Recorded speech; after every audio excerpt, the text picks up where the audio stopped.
요즘 챗 GPT 써보셨어요? 오, 진짜 사람처럼 막 대화하고 글이나 코드 같은 것도 순식간에 만들어내잖아요.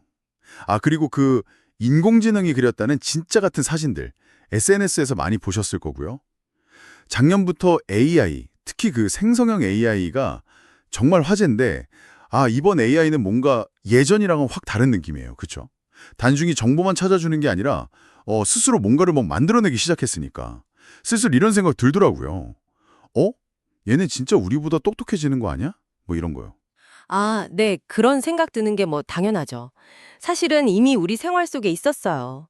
사진 속 얼굴 인식이라던가 유튜브 추천 알고리즘처럼요. 근데 요즘 얘기하는 생성형 AI는 차원이 좀 다르죠. 우리가 뭘 물어보거나 요구하면 완전히 새로운 텍스트, 이미지, 뭐 음악까지 뚝딱 만들어내니까요. 이건 정말 이전 AI랑은 확연히 다른, 어쩌면 패러다임 전환? 뭐 그 정도를 예고하는 것 같아요. 맞아요. 그래서 오늘 저희가 당신이 보내주신 여러 자료들 좀 깊이 파고들어 보려고 하는데요. 30년 차 개발자 인터뷰도 있고 또 날카로운 테크 유튜버 분석 그리고 실제 AI를 막 활발하게 쓰시는 현직자랑 CEO 대담까지 시각이 정말 다양해요. 이 자료들 보면서 바로 이 질문, 여기에 대한 답을 같이 찾아보려고요. 정신없이 바뀌는 이 AI 시대에 당신은 어떻게 하면 뒤처지지 않고 오히려 이 흐름을 타서 더 앞서 나갈 수 있을까? 지금 당장 어떤 능력을 키우고 또 어떤 도구들을 써야 할까? 이런 것들이죠. 네.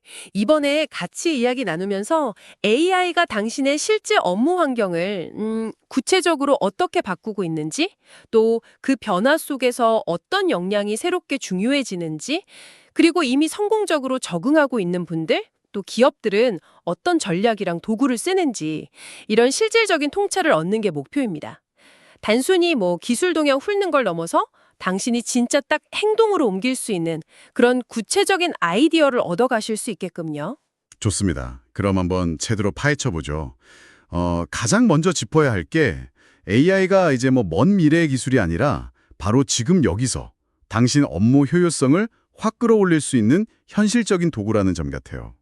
보내주신 자료 중에 당근마켓 사례가 되게 흥미롭더라고요. 아, 네네. 당근마켓 얘기 정말 주목할 만하죠. 전국 단위의 그 거대한 중고거래 플랫폼인데 비슷한 규모의 다른 커머스 회사들보다 훨씬 적은 인력으로 이걸 운영하고 있거든요. 비결이 뭐냐면 바로 머신러닝, 그러니까 ML이죠. 기계가 방대한 데이터에서 스스로 패턴 배우는 기술. 이걸 아주 공격적으로 도입했어요.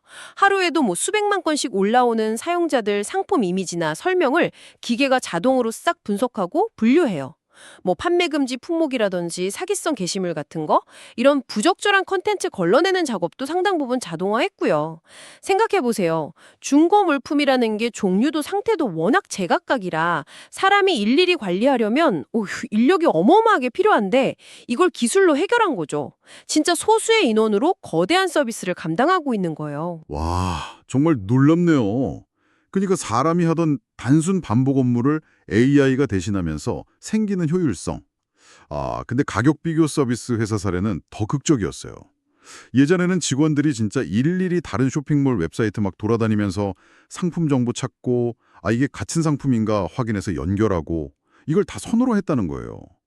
근데 이걸 거대 언어 모델, LLM이죠. 챗 GPT 같은 거의 기반 기술. 이게 대신해주면서, 와, 몇백 명이 하던 일을 단 한 명이 처리할 수 있게 됐다고요. 이건 뭐 진짜 AI 직원이란 말이 확 와닿는데요. 네, 맞습니다. 원지랩스라는 스타트업처럼요. 정말 극소수의 핵심 인력이 LLM을 마치 뭐 수십, 수백 명 직원을 부리듯이 활용해서 엄청난 생산성을 내는 회사들이 나오고 있죠. 심지어 자료 중에는 이제 개인이 AI 도움받아서 기획부터 개발, 마케팅까지 혼자 다 처리하는 그런 1인 기업 시대가 본격적으로 열릴 거다. 이런 전망도 있었고요. 아, 바로 그 지점에서 엔비디아 CEO 젠슨 황 말이 딱 떠오르네요. 우리는 AI에게 대체되는 게 아니라 AI를 잘 쓰는 사람들에게 대체될 것이다. 기업도 마찬가지다. 이 말이 그냥 뭐 미래 경고가 아니라 이미 현실에서 벌어지는 생산성 격차를 정확히 짚은 것 같아요. 정확합니다. AI를 얼마나 잘 쓰느냐에 따라서 개인의 업무 성과, 더 나아가서 기업 경쟁력까지 확 달라지는 시대가 온 거죠. 예전에 뭐 컴퓨터 활용 능력이 기본 업무 역량이었던 것처럼 이제는 AI 활용 능력이 새로운 표준, 뭐랄까 기본적인 기대치가 되어가고 있다. 이렇게 봐야 합니다. 더 이상 선택이 아니라 거의 필수가 되어가는 거죠. AI를 잘 쓰는 능력, 이게 더 중요한 것 같아요. 여기서 프롬프트 엔지니어링이란 말이 계속 나오는데 이게 그냥 AI한테 말 거는 기술? 그 이상인 것 같더라고요. 좀 더 자세히 풀어주시겠어요? 네, 그 프롬프트 엔지니어링을 그냥 AI한테 질문하는 기술 정도로만 생각하면 좀 부족해요. 자료에서는 이걸 자연어 프로그래밍에 가깝다 이렇게 표현하더라고요. 우리가 뭐 프로그래밍 언어로 컴퓨터한테 명령 내리듯이 우리가 쓰는 일상 언어, 자연어를 사용해서 AI한테 명확하고 구조적인 지시를 내려서 원하는 결과물을 얻어내는 기술이라는 거죠.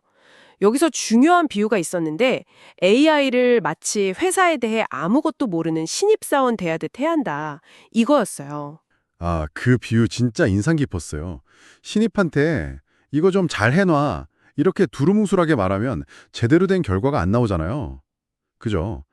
A 프로젝트 관련해서 지난 분기 고객 피드백 데이터 분석하고 경쟁사 B, C 최근 동향 보고서 참고해서 우리 제품 개선 방향 아이디어 3가지 제안해줘. 각 아이디어는 예상 효과랑 필요 리소스 포함해서 작성하고 내일 오전까지 초안줘. 뭐 이런 식으로 아주 구체적으로 배경, 목표, 요구사항, 형식까지 딱 알려줘야 하는 거죠. 네, 바로 그겁니다. 그리고 한 번 지시하고 끝이 아니에요. 신입한테 중간 보고 받고 피드백 주면서 결과물 완성도 높여가듯이 AI하고도 여러 번 대화를 주고받는 멀티턴 상호작용이 필수적입니다. 처음 나온 결과물이 좀 만족스럽지 않으면 이 부분은 좀 더 구체적인 데이터로 뒷받침해줘 라거나 다른 관점에서 생각해 볼 순 없을까? 이렇게 추가 질문 던지면서 결과물을 같이 만들어 나가는 거죠. 이건 단순 지시가 아니라 거의 AI와의 협업, 콜라보레이션에 가까운 거예요. AI의 잠재력을 최대한 끌어내는 창의적인 소통 기술이라고 할 수 있겠네요. 아, 그러네요. 예전에 디지털 카메라 처음 나왔을 때 사진 잘 찍는 기술만큼이나 찍은 사진을 포토샵 같은 툴로 잘 편집하고 보정하는 능력이 중요해졌던 거랑 비슷하다. 이런 비유도 있었죠. 이제는 AI라는 강력한 도구를 얼마나 잘 다루고 협업하느냐, 이게 개인의 경쟁력을 좌우하게 된다. 이런 거군요. 네. 그리고 또 하나 강조된 역량이 있었죠. 바로 자신이 하는 일을 명확하게 이해하고 정의하는 능력입니다. 내가 어떤 목표를 가지고 있고 현재 어떤 방식으로 일하고 있는지, 그 과정에서 어떤 부분이 좀 비효율적인지 이걸 정확히 알아야 개선점을 찾고 그 문제를 해결해줄 딱 맞는 AI 도구를 선택하거나 AI한테 제대로 된 지시를 내릴 수 있다는 거죠. 그렇죠. 그냥 막연히 AI로 내 업무 개선하고 싶다 이게 아니라 구체적으로 매주 월요일 오전에 3시간씩 걸리는 주간 보고서 작성. 이거 자동화하고 싶다. 필요한 데이터는 AB 시스템에 있고 보고서 양식은 이거다. 뭐 이런 식으로요. 그래야 AI한테 어떤 데이터를 주고 어떤 결과물을 요구할지 명확해지니까요. 더 나아가서 이 일은 AI한테 맡기는 게 효율적인지 아니면 그래도 내가 직접 하는 게 나은지 이걸 판단하는 분별력도 중요해 보여요. 이 보고서 초안은 AI한테 맡겨서 시간 벌었고 핵심 분석이랑 최종 판단은 제가 직접 했습니다. 이렇게 자신 있게 말할 수 있는 능력, 이게 필요해진 거죠. 맞습니다. 덧붙여서 기술적인 측면에서는 데이터 엔지니어링의 중요성도 언급됐어요. AI가 똑똑해지려면 결국 좋은 데이터가 필요한데 특히 회사 내부 데이터를 AI가 잘 이해하고 활용할 수 있게끔 깨끗하게 정제하고 구조화하는 작업, 이게 중요하다는 겁니다. 예를 들어서 제품 관리자, PM이 새로운 기능에 대한 고객 인터뷰 질문지를 만든다거나 신규 서비스 성공 가능성에 대한 가설을 검증하고 싶다고 해보죠. 이때 과거 고객 인터뷰 기록이나 사용자 행동 데이터, 관련 시장 조사 자료 이런 것들을 잘 정리해서 AI한테 주고 질문하면 어쩌면 사람이 미처 생각 못했던 날카로운 질문이나 새로운 가설 검증 방법을 제안받을 수도 있다는 거죠. 제대로 된 데이터를 넣어줘야 AI 성능이 극대화된다는 이야기입니다. 자, 그럼 이제 좀 더 실용적인 얘기로 넘어가 볼까요? AI 시대를 앞서 나가는 사람들은 구체적으로 어떤 도구들을 어떻게 조합해서 쓰고 있을까요? 자료들 보니까 다들 자기만의 생산성 도구 묶음, 뭐 프로덕티비티 스택이라고 하죠. 이걸 구축해서 쓰는 모습이 인상적이더라고요. 핵심 요소는 크게 보면 캘린더, 할 일 관리, 그리고 노트나 정보 관리 이 세 가지 축으로 정리해 볼 수 있겠네요. 네, 코드잇의 강영훈 대표 사례가 대표적이죠. 이분은 노션을 거의 세컨드 브레인처럼 활용하시더라고요. 노트 필기, 할 일 목록 관리, 일정 관리, 각종 자료 데이터베이스 구축까지 업무 관련 거의 모든 정보를 노션 하나로 통합 관리하는 허브로 삼는 거죠. 아, 노션이 워낙 다재다능하니까 중심 허브로 쓰기 좋겠네요. 근데 노션 말고 다른 도구들도 되게 흥미롭게 조합해서 쓰시는 점이 눈에 띄었어요. 할 일 관리는 싱스라는 별도의 앱을 쓰시는데 그 이유 중 하나가 디자인이 예뻐서 자꾸 쓰고 싶어진다. 이거 재밌더라고요. 사실 생산성 도구라는 게 아무리 기능 좋아도 내가 꾸준히 안 쓰면 소용없으니까 그런 감성적인 면도 무시 못하는 것 같아요. 맞아요. 꾸준히 쓰는 습관이 중요하니까요. 그리고 이분은 자동화 도구인 제이피어를 이용해서 그 슬랙, 업무용 메신저죠. 거기서 나눈 대화 중에 중요한 내용을 자동으로 싱스 앱의 할 일 목록으로 보내는 그런 워크플로우를 만들었더라고요. 또 이메일 관리는 슈퍼휴먼이라는 툴을 써서 마치 게임하듯 받은 편지 한 비우는 인박스 제로를 실천하고 계셨고요. 이런 식으로 여러 도구를 유기적으로 연결해서 쓰는 거죠. 그리고 또 막히는 일이 생기면 일단 챗GPT한테 이런 상황인데 뭐부터 시작해야 할까? 이렇게 물어보면서 아이디어를 얻거나 작업에 첫 발을 뗀다는 습관도 흥미로웠어요. AI를 막막함 해소용으로 적극 활용하는 거죠. 정말 자기만의 체계를 잘 만드셨네요. 그럼 다른 분은 또 어떤 방식으로 접근하고 계셨나요? 특히 정보관리 쪽은요? 네, 코드잇의 박하은 컨텐츠 프로듀서의 경우는 우선순위 설정, 시간 관리, 그리고 정보 관리에 좀 더 초점을 맞춘 시스템을 운영하고 있었어요. 시간 관리를 위해서는 노션 캘린더를 이용해서 하루 일과를 시간 단위로 미리 계획하는 타임 블로킹 기법을 활용하고요. 실제로 각 업무에 얼마나 시간이 걸렸는지는 토걸 트랙이라는 앱으로 추적해서 계획과 실체 차이를 파악하고 개선해 나간다고 합니다. 아마 포모도로 기법처럼 집중력 높이는 데도 도움이 될 것 같아요. 아, 정보관리 방식도 인상 깊었어요. 그냥 AI 도구 하나만 쓰는 게 아니라 퍼플렉시티, 챗GPT, 클로우드 이런 여러 AI 도구를 교차 확인하면서 쓴다는 점이요. 네, 그 부분이 중요합니다. 예를 들어서 퍼플렉시티는 최신 정보 검색하고 답변 출처 확인하는 데 강점이 있고 챗GPT는 글쓰기나 아이디어 발상에 유용하고 클로드는 좀 긴 문맥을 이해하거나 좀 더 섬세하고 창의적인 결과물 내는 데 특화돼 있다는 평가를 받기도 하죠. 이런 식으로 각 도구의 장단점을 파악하고 하나의 AI가 준 답변을 그대로 믿기보다는 여러 도구를 통해 검증하고 비판적으로 수용하는 자세, 이걸 유지하는 겁니다. 그렇게 여러 경로로 얻고 검증한 지식들은 다시 노션 데이터베이스에 체계적으로 정리해서 필요할 때 언제든 쉽게 꺼내 쓸 수 있게끔 개인 지식관리 시스템, PKM이죠. 이걸 구축하는 거죠.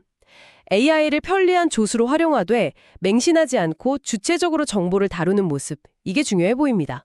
이야, 정말 다양한 도구랑 방법론이 있네요. 노션, 땡스, 제이피어, 슈퍼휴먼, 토글 트랙, 퍼플렉시티, 챗GPT, 클라우드, 또 슬랙이나 애플 기본 노트 앱 같은 것도 언급됐고요.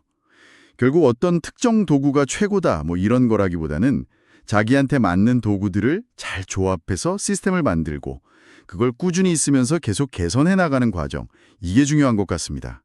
네, 맞습니다. 완벽한 시스템 찾으려고 하기보다 일단 시작하고 계속 다듬어가는 것, 그게 핵심이죠.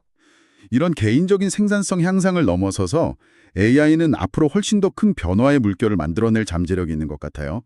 자료 중에는 AI가 미래에는 마치 지금의 윈도우나 안드로이드처럼 하나의 거대한 운영체제, OS가 될 수도 있다. 이런 예측도 나왔어요. 우리가 기계랑 훨씬 더 자연스러운 언어로 소통하고 상호작용하는 방식을 AI가 새롭게 정의할 거라는 거죠. 오, 여기서부터 얘기가 정말 흥미로워지는데요? 네, 특히 최근 마이크로소프트가 발표한 코파일럿 플러스 PC 같은 개념을 보면 그런 미래가 좀 더 구체적으로 그려집니다. 핵심은 온디바이스 AI인데요. 복잡한 AI 연산을 저 멀리 클라우드 데이터 센터로 보내서 처리하는 대신 내가 쓰는 노트북이나 스마트폰 자체에 내장된 고성능 칩, NPU라고 하죠. 신경망 처리 장치. 여기서 직접 처리하는 방식입니다. 아, 클라우드로 안 거치고 기기 자체에서 처리한다. 어떤 장점이 있는 건가요? 가장 큰 장점은 속도랑 안정성, 그리고 개인정보 보호입니다. 인터넷 연결이 없거나 느린 환경에서도 AI 기능을 빠르고 안정적으로 쓸 수 있어요. 예를 들어서 실시간 통역 기능 같은 경우 화상회의 중에 제가 한국어로 말하면 노트북이 즉석에서 영어로 번역해서 상대방한테 자막으로 보여주고 상대방 영어 발언은 다시 한국어 자막으로 보여주는 거죠. 이 모든 번역 과정이 클라우드를 안 거치고 내 노트북 안에서 다 이루어지니까 반응 속도가 훨씬 빠르고 또 내 대화 내용이 외부 서버로 안 가니까 프라이버시 측면에서도 더 안전하다고 할 수 있죠. 와, 진짜 공상과학 영화에서나 보던 장면 같은데요. 인터넷 연결 불안정한 해외 출장 중에도 끊김없이 실시간 통역 쓸 수 있다면 정말 유용하겠네요. 코파일럿 플러스 PC의 또 다른 기능도 흥미롭던데요. 리콜 기능이었죠? 네, 리콜 기능도 상당히 주목받고 있습니다. 이건 사용자가 컴퓨터에서 봤던 거의 모든 화면, 웹사이트, 문서, 이미지, 심지어 화상회의 중 공유된 화면까지 이걸 AI가 시간 순서대로 계속 기록해뒀다가 나중에 필요할 때 자연어 검색으로 쉽게 찾아주는 기능이에요. 예를 들어서 지난주에 봤던 네이비 색상 성장 이미지 찾아줘라고 검색하면 관련 웹페이지나 쇼핑몰 기록뿐 아니라 혹시 이메일 첨부 파일이나 프레젠테이션 문서 안에 있었던 이미지까지 찾아주는 거죠. 아, 그때 그 자료 어디서 봤더라 하고 한참 헤맸던 경험 다들 있으실 텐데 그런 불편함을 획기적으로 줄여줄 수 있는 잠재력이 있습니다. 정말 강력한 기능이네요. 거의 뭐 내 모든 디지털 활동을 기억해주는 비서 같은데요. 근데 한편으로는 내 모든 화면 기록이 저장된다는 점에서 프라이버시 침해 우려도 만만치 않을 것 같아요. 네, 맞습니다. 그래서 마이크로소프트도 이 기능을 기본적으로 꺼두고 사용자가 원할 때만 찰 수 있게 하고 저장된 데이터는 암호화하고 또 지문이나 얼굴 인식 같은 생체 인증을 통과해야만 접근할 수 있게 하는 등 여러 보안 장치를 마련했다고 강조하고 있어요. 기술의 편리함과 프라이버시 보호 사이의 균형점, 이걸 어떻게 찾아갈지가 앞으로 중요한 과제가 될 것 같습니다. 아, 이런 기술 발전과 맞물려서 AI 주권 문제도 중요하게 다뤄졌어요. 만약 우리나라의 금융 시스템, 전력망, 국방 같은 핵심 국가 운영 시스템이나 반도체, 자동차 같은 주요 산업의 핵심 AI 기술을 전적으로 미국이나 중국 같은 특정 국가 기술에 의존하게 된다면 만약 국제 정세가 급변해서 그 나라와의 관계가 악화되거나 기술 공급이 중단되면 국가 안보나 경제에 심각한 위기가 올 수 있다는 우려죠. 마치 특정 국가의 에너지 자원을 전적으로 의존하는 것과 비슷한 위험이 있다는 지적이었습니다. 그렇기 때문에 자체적인 AI 기술력을 확보하고 특히 한국어와 한국 문화의 맥락을 잘 이해하는 AI 모델을 개발하기 위한 노력이 매우 중요해지고 있습니다. AI 성능은 결국 데이터의 질과 양에 크게 좌우되는데 우리 언어와 사회문화적 특수성을 반영한 고품질의 한국어 데이터를 충분히 확보하고 이걸 기반으로 한 AI 모델을 개발해야 한다는 거죠. 이걸 위해서는 정부 차원의 장기적인 투자와 산업계, 학계의 긴밀한 협력이 필수적이라는 목소리가 높습니다. 그리고 AI는 쓰면 쓸수록 사용자의 취향이나 필요에 맞춰서 점점 더 개인화되고 지인화하는 특징이 있다고 하죠. 여기에 챗GPT의 플러그인이나 GPT처럼 내가 필요한 특정 서비스나 전문 지식을 AI에 추가할 수 있게 되면 정말 영화 허에 나왔던 것처럼 나만을 위한 맞춤형 AI 비서가 현실이 될 수도 있겠다. 이런 전망도 흥미로웠습니다. 모든 사람이 각자 자기한테 최적화된 AI 파트너를 갖게 되는 시대, 올 수도 있겠네요. 네, 그런 미래가 머지않아 보입니다. 그런데 여기서 한 가지 더 흥미로운 점은 이렇게 강력해지는 AI가 정확히 어떤 원리로 그렇게 놀라운 결과물을 만들어내는지 그 내부 작동 방식을 우리 인간이 아직 완벽하게 이해하지는 못한다는 사실이에요.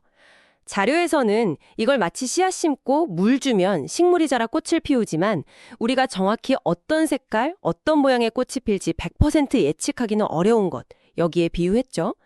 우리가 AI라는 씨앗을 심고 데이터를 주며 키우고 있지만 그 결과물이 때로는 우리의 예상을 뛰어넘는 방식으로 나타날 수도 있다는 의미입니다. AI의 잠재력은 우리가 설계한 것 이상일 수 있다는 거죠. 자, 오늘 당신이 보내주신 여러 자료들을 바탕으로 AI 시대의 변화상부터 필요한 역량, 구체적인 활용 도구, 그리고 미래 전망까지 정말 깊고 넓게 이야기를 나눠봤습니다. 이 모든 변화와 가능성들이 당신에게는 어떤 의미로 다가오시나요? 오늘 논의의 핵심은 결국 AI로 인한 변화의 속도와 규모에 압도되거나 두려워하기보다는 AI를 당신의 지능과 능력을 확장시켜주는 강력한 증강도구로 받아들이고 적극적으로 활용하는 자세, 여기에 있는 것 같습니다. 네, 오늘 논의된 핵심들을 당신이 실제 행동으로 옮기실 수 있도록 다시 한번 정리해 드릴게요. 첫째, AI를 활용한 업무 효율성 향상에 주목하고 당장 당신의 업무에 적용할 부분을 찾아보세요. 당근마켓이나 가격 비교 사이트 사례처럼 반복적인 업무를 자동화하거나 데이터 분석을 통해 새로운 통찰을 얻는 데 AI를 활용할 수 있습니다. 둘째, AI에게 명확하게 지시하고 원하는 결과물을 효과적으로 얻어내는 프롬프트 엔지니어링 능력, 그리고 AI가 잘 활용할 수 있도록 데이터를 다듬고 구조화하는 데이터 엔지니어링에 대한 이해를 높이세요. 셋째, 노션, Things, 챗GPT, 퍼플렉시티 등 다양한 도구들을 직접 써보면서 자신만의 생산성 시스템을 구축하고 꾸준히 개선해 나가세요. 완벽한 정답은 없으니까 당신에게 가장 잘 맞는 방식을 찾는 여정을 즐기시기 바랍니다. 넷째, 온디바이스 AI나 개인 맞춤형 AI처럼 앞으로 펼쳐질 더 넓은 기술 트렌드에도 꾸준히 관심을 가지세요. 기술이 어떻게 발전하고 이게 당신의 삶과 업무에 어떤 영향을 미칠지 계속 주시하는 게 중요합니다. 그리고 마지막으로 어쩌면 가장 중요할 수 있는데요. AI가 제공하는 정보와 결과물을 편리하게 활용하되 항상 비판적으로 검토하고 최종 판단은 당신 스스로 내리는 자세. 이걸 잊지 마세요. AI는 강력한 도구이지 모든 걸 맡겨버릴 대상은 아닙니다. 오늘 논의 중에 굉장히 흥미로운 관점이 하나 있었어요. 만약 미래에 AI가 자료조사, 문서 초안 작성, 데이터 정리 같은 기본적인 인턴 수준의 업무를 거의 완벽하게 처리해준다고 가정해보죠. 그렇게 되면 우리는 어쩌면 사회생활 시작하는 바로 그 순간부터 나는 무엇을 할 것인가? 라는 훨씬 더 본질적인 질문에 답해야 하는 상황에 놓일지도 모릅니다. 과거에는 주어진 일을 정확하고 빠르게 잘 처리하는 게 미덕이었다면 이제는 당신 손에 주어진 이 강력한 AI라는 도구를 가지고 당신 스스로 어떤 방향을 설정하고 어떤 문제를 해결하고 싶은지 어떤 가치를 창출하고 싶은지 질문하고 답을 찾아야 하는 시대가 오고 있다는 거죠. 당신이라면 당신의 능력을 몇 배로 증폭시켜줄 이 AI와 함께 어떤 미래를 만들어가고 싶으신가요? 이 질문을 당신께 남기면서 오늘 저희의 탐구를 마무리하겠습니다.